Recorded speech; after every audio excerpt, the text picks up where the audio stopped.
السلام علیکم دوستو، آئی ہوپ آپ سب خیریت سے ہوگے۔ آج میں آپ کو انگلینڈ کے ایک ایسے جادوئی مقام پر لے کر آیا ہوں جہاں تاریخ، قدرت اور خوبصورتی ایک ساتھ ملتے ہیں۔ اس وقت میں موجود ہوں یورکشائر ڈیلز نیشنل پارک کے ایک بالکل کنارے پر واقع ہے کہ انتہائی خوبصورت اور تاریخی جگہ جس کا نام ہے بولٹن ایبے۔ اس کی انٹرنس تو آپ نے دیکھی ہے کہ کتنی زبردست ہے۔ جیسے ہی آپ اندر داخل ہوتے ہیں تو آپ کو ایک کھلا میدان نظر آتا ہے جہاں آپ کے رائٹ سائڈ پر دریا موجود ہے اور لیفٹ سائڈ پر بلڈنگ موجود ہے جسے ہم بولٹن ایبے کہتے ہیں۔ بولٹن ایبے کے کھنڈرات کے بالکل سائے میں واقع یہ خاموش قبرستان اس جگہ کی روح ہے۔ جب آپ یہاں کے پرانے درختوں کے نیچے ان تاریخی قبروں کے بیچ چلتے ہیں تو ایسا لگتا ہے جیسے وقت تھم گیا ہو۔ سب سے پہلے میں اس کی تاریخ، جسے بولٹن ایبے کہتے ہیں، وہ اصل میں ایک مذہبی خانقاہ تھی جسے 1154 میں اگسٹینین کیننز نے بنایا تھا۔ یہ زمین انہیں سکپٹن کیسل کی مالکن لیڈی الائس نے تحفے میں دی تھی۔ یہ راہب یہاں رہ کر عبادت کرتے تھے اور اس پورے علاقے کی دیکھ بھال کرتے تھے۔ انہیں ان کے سیاہ لباس کی وجہ سے بلیک کیننز بھی کہا جاتا تھا۔ لیکن پھر ایسا کیا ہوا کہ یہ اتنی خوبصورت جگہ کھنڈر بن گئی؟ یہ کہانی بڑی دلچسپ ہے۔ ہوا کچھ یوں کہ 16ویں صدی عیسوی 1539 میں انگلینڈ کے بادشاہ کنگ ہنری VIII نے ایک قانون پاس کیا جس کے تحت تمام کیتھولک گرجا گھروں اور خانقاہوں کو بند یا تباہ کر دیا گیا۔ اس دوران اس خوبصورت خانقاہ کو بھی لوٹ لیا گیا اور اس کی چھتیں اور قیمتی سامان اتار دیا گیا، جس کے بعد یہ صرف کھنڈرات بن کر رہ گئی۔ اس عمارت کو گوتھک اور رومانسک طرز تعمیر کے ملاپ سے بنایا گیا تھا۔ اگر آپ اس کے ڈیزائن کو دیکھیں تو حیران رہ جائے گے کہ بغیر جدید مشینوں کے اتنی بھاری اور خوبصورت پتھر کیسے تراشے گئے۔ دلچسپ بات یہ ہے کہ اس کا ایک حصہ، جسے دی نیو کہا جاتا ہے، تباہی سے بچ گیا تھا کیونکہ اسے مقامی لوگوں کے لیے چرچ کے طور پر استعمال کیا جاتا تھا۔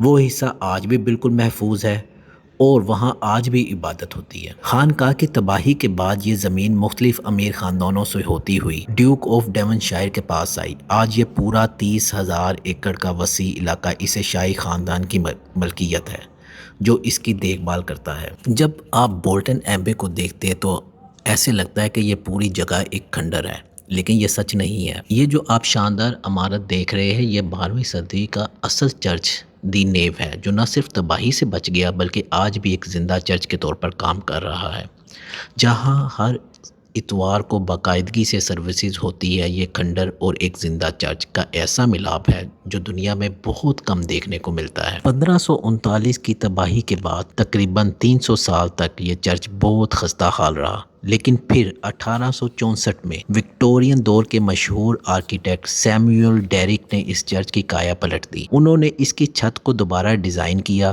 اور یہاں دنیا کے بہترین داغدار شیشے سٹینڈ گلاس ونڈوز لگوائے۔ اس جگہ کے کچھ فیکٹس بھی ہیں، جن میں سے پہلا یہ ہے کہ یہاں مشہور شاعر ولیم ورڈزورتھ اور عظیم پینٹر JMW ٹرنر اس جگہ سے اتنے متاثر ہوئے تھے کہ انہوں نے اپنی شاعری اور پینٹنگز میں بولٹن ایبے کو امر کر دیا۔ دوسرا فیکٹ یہ ہے کہ یہاں کے مقامی لوگ کہتے ہیں کہ رات کے وقت یہاں ایک روح گھومتی ہے جسے دی بلیک کینن کہا جاتا ہے۔ یہ اس راہب کی روح مانی جاتی ہے جو خانقاہ کی تباہی سے ٹھیک پہلے مر گیا تھا اور اب بھی اپنے پرانے گھر کو ڈھونڈتا ہے۔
جو دریا یہاں پر موجود ہے اس کو پار کرنے کے لیے یہاں پانی کے بیچ میں 60 بڑے پتھر میڈیویل ٹائمز رکھے گئے ہیں۔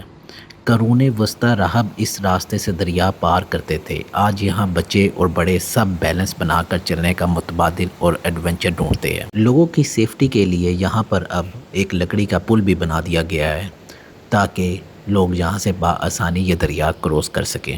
بولٹن ایبے صرف ایک تاریخی کھنڈر نہیں بلکہ یہ فطرت کے سکون، خوبصورت یادوں اور صدیوں پرانی کہانیوں کا ایک مجموعہ ہے۔ یہاں کی ہریالی، دریا کا شور اور یہ پرانی دیواریں انسان کو ایک الگ ہی دنیا میں لے جاتی ہیں۔ امید ہے کہ آج کا یہ تفصیلی ولاگ آپ کو پسند آیا ہوگا۔